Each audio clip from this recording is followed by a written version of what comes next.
В началото на април потеглихме отново към една от любимите ни посоки за риболов в Гърция – Ставрос. Този път бяхме решили да посетим още един риболовен обект – езерото Волви, което е на 15 на километра от морския курорт. В ранния час, в който пристигнахме на кея в Ставрос, почти нямаше рибари. Нашенци обясняваха, че тези дни наоколо има пасажи с паламут, но преминават много бързо край кея и трябва да си страхотно бърз, за да успееш да хвърлиш с воблер и да оцелиш пасажа. Имаше и хора успели да закачат по някой екземпляр. Традиционно навсякъде се чуваше българска реч, а коли с български регистрационни табели имаше от различни краища на страната ни. Въпреки че почти не кълвеше, представител от групата ни успя да хване чудесна над килограмова сарпа. Хвърляхме и за октоподи, но нямаше резултат. Риболовът като цяло не вървеше и решихме да се настаним в хотелчето. Хубаво е, че има хотелчета в Ставрос, които предлагат стаи и през неактивния сезон в курорта. Собственикът, при който отседнахме, обясни, че поддържа и през зимата и пролетта няколко стаи, тъй като по това време идват българи за риболов, както и поклонници, посещаващи Света гора, които понякога отсядат да преспят селището. Настанихме се и не след дълго тръгнахме към езерото Волви. В интернет намерихме информация, че забраната за риболов в езерото заради размножителния период на рибата ще влезе в сила след няколко дни, така че можехме да хвърлим въдици. Колегите вече бяха ходили там няколко пъти преди това и разказваха, че се хваща костур, шаран, червена перка и други видове риба. Помислихме си, че там може да кълве повече. Езерото е защитена зона, но риболовът е разрешен. Местните разказват, че в него има над 20 вида риби, а за така наречената алоса македоника на гръцки или пария обясниха, че е характерна само за езерото и не се среща другаде. Даже през лятото, по думите им, всяка година се организира празник, посветен на нея.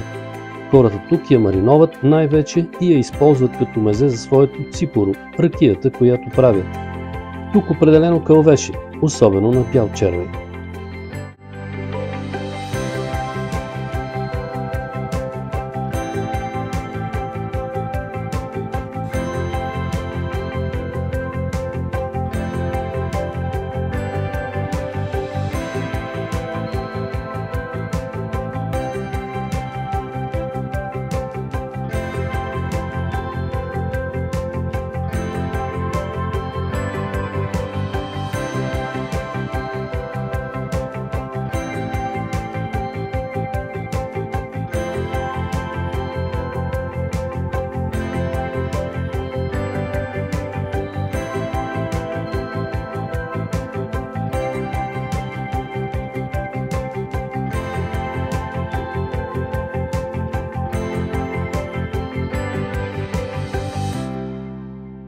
Вечерта на терасата в хотелчето решихме да приготвим на скара голямата сарпа, която хванахме. Беше доста вкусна. Домакинът ни Алексис обясни, че тук консумират рибата в същия ден, в който са я хванали. Оставиш ли я за следващия ден, определено не е със същия вкус, добави той. Заговорихме се за октоподи. Каза, че е майстор на улова им и на другия ден ще ни покаже какви екземпляри хваща. Рано сутринта ние отново се отправихме към кея. Картината не беше по-различна от предния ден. Хвърляхме безуспешно на каламариери за октопод, опитахме на свинско и пилешко месо, на парчета от риба, но също нямаше резултат. Плувката още щом се озовеше във водата, започваше да играе, но посягаха само дребосъци. В крайна сметка човек от групата ни успя да улови хубава сепия.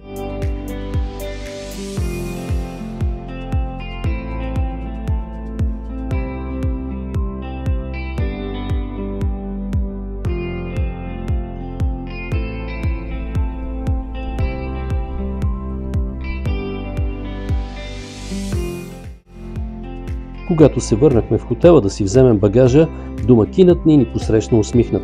Беше хванал два доста добри октопода. Взехме си довиждане, пожелахме си да се видим отново, когато дойдем за следващия излет и потеглихме за България. След малко повече от 2 часа щяхме да си бъдем у дома.